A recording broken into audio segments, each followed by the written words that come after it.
Anyone who has ever struggled with poverty knows how extremely expensive it is to be poor.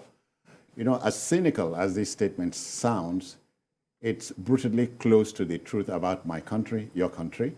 The National Bureau of Statistics, NBS, has disclosed that more than 133 million Nigerians, representing some 63% of the population, is currently living in multidimensional poverty. You know, the phrase multidimensional is key here. You know, broken down, it means that 2 out of every 3 Nigerians are poor and therefore experience just over 1/4 of all possible deprivations in terms of health, education, living standards, and shocks. Overcoming poverty at this stage is not an act of charity, but an act of justice. We have a right to dignity and decent life. Don't you think so, Aki? Adekunle. I do. I think so. I think so. And I think those in power now and those struggling to take over from them, I pray they read this report because there's a difference between monetary poverty and multidimensional poverty.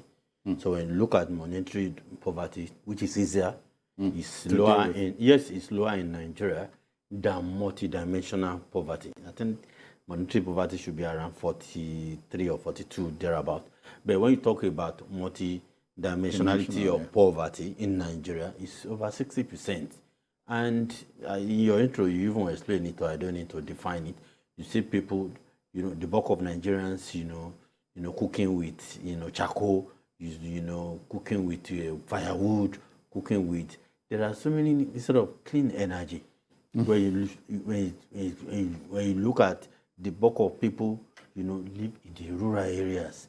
So poverty is bigger. I think about 73 in the rural areas. Percent. Yes, in the rural areas. When you talk about multidimensional, poverty, when you look at the report very well, the poorest states, the poorest segments of Nigeria are in the north. Places like Sokoto, like Kebbi, like Jigawa, like Yobe, Gombe, and so on. They are extremely poor as in terms of multidimensionality, aspect, as high as 90-something% of the people. So we have the lowest in terms of multidimensional poverty. We have the lowest in places like Ondo. So when you look at this, I believe this is one report that those in government now, because they still have some time to do certain things and change certain things. Nigerians have never been this hungry in the history of Nigeria. Nigerians have never been this poor. Things have never been this tough. So when you look at the hunger on the streets of Nigeria, when you look at the state of hunger, state of poverty, you don't need NBS to tell us. We know because we live among the people. We walk the streets. We see what is happening. Yeah. You see hunger. You see anger on the faces of I'm Nigeria. sure Ibn Ebo remembers the street song. Now poor, I poor, and no grace. Poverty, when it is deep-seated, it touches you and you are helpless. It drives you crazy. Let's look at a scenario. A man goes out in the morning. He doesn't even have a decent home. He goes out to look for a means of, maybe he's a daily earner. There's nothing for him that day. He didn't leave a kobo in the house for his children. And he comes back home, empty pocket. No. How do you think he's going to reason? You think he wants to listen to you or to me? There's a story of the man who came back in the afternoon and the children started addressing him as uncle. They said, no, I'm not your uncle, I'm your father. But they said, our papa don't go work. They don't know say they don't sack the man.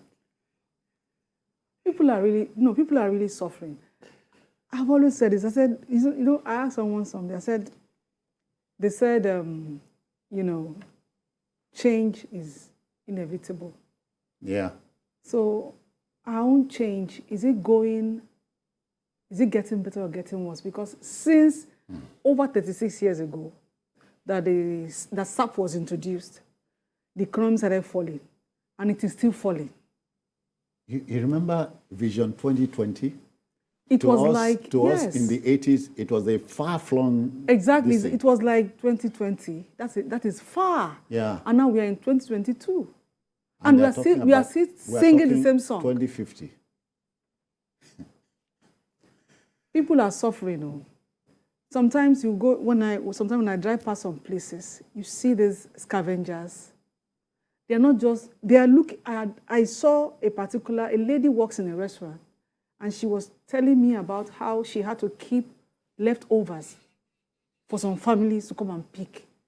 Oh dear. And they are Nigerians. And they live in this country. And we are an oil-producing country. It's very disheartening. Adekunle, it's about the choices we make as a people, as a country, as a polity. I agree with you in totality. And we have an opportunity in the coming election. Whether we really love ourselves, or not. We'll attempt to answer the question, but let's go on another commercial break. We'll be back. Please stay with us. All right, welcome back. The story, for those who didn't get it from the top, the National Bureau of Statistics, the NBS, has given us a brutal verdict. Some 133 million of our estimated 200 million Nigerians are living in multidimensional poverty. And that means if you break such a poverty down, we appreciate what hapless life many Nigerians are going through. Let me help you a bit. 63% of that figure live in the north. 35% of that figure.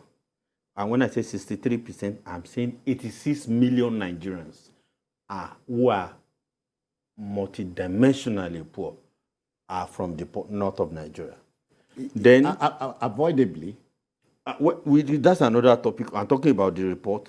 Then 35% of that figure, which is 47 million Nigerians who are multidimensionally poor, live in the southern part of Nigeria. What does that tell Nigerians? In this coming election, we should rid ourselves of a lot of primordial, sentiments. Look for competence. Anybody that can solve the problems of Nigeria, let's recruit based on competence. That's all. 86 million. How many countries have that kind of population? No, what's the population of France? What's the population of UK? 86 million. Multidimensionally poor. That's worse than what you can think. Now, that's in the north. In Nigeria, in the southern part of Nigeria, 47 million people. Multidimensionally poor. So what it means is that poverty is no respecter of language, of religion, of culture, of religion, of anything. Now we need to think, if one of us is there, it will be better. No, it's not a guarantee. No, because even if you are one of them there, it's not a guarantee. Now, the president of Nigeria for close to 8 years now is a northerner. What do we have here? 86 million people from his region, multidimensionally. That's the worst type of poverty that you can have. Maybe you help break it down. Avoidably, dimensionally poor. How do you have? No. What I'm saying is avoidable. We could have avoided where we are now. We live in a system where when people become leaders, but I don't know whether they sell their conscience somewhere. Because as a leader, now we are going about electioneering, campaign and all that, making all of the promises. I think what we should be asking now is, it's not about you telling me that you're going to do A, B, C, and D for me. It's about you breaking it down. How are you going to go about it? If you want to bring about fantastic health sector. How are you going to go about it? It's not about saying what you are going to do. Break it down. Let us know how you are going to go about. Because what we have been hearing, okay, well, I will do this for you. I will do that for you. But what is your modus operandi? How are you going to go about it? They don't say it. So they just say what people want to hear. And Nigerians forget that there is an office that is called the Office of the Citizens. Yeah, yeah. That office, we don't even know how much power we must apply the brakes here. But I dare say that overcoming poverty at this stage is not an act of charity, but an act of justice. So whoever wants to be my president next year must do three things. Give us electricity. Second, give us more electricity. Third, give us much more electricity. And we'll go into production, aggressive production, and we'll be busy again. Let the debate continue, but we must go. Thank you for everything. Adekunle, many thanks for your time. I can't thank you enough.